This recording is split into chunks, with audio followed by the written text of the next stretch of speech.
How you can resize video in Capcut Mobile, free tutorial.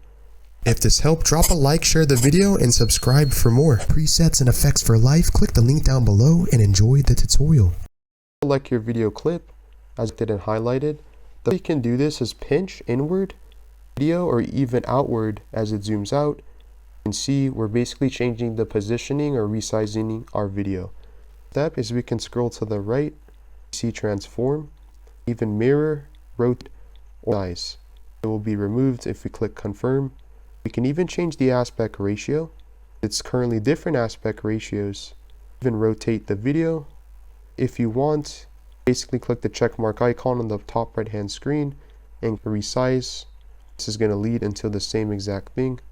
The way that you can do this basically, the back icon over here to the right, even click basic, change the position and the rotation of the video.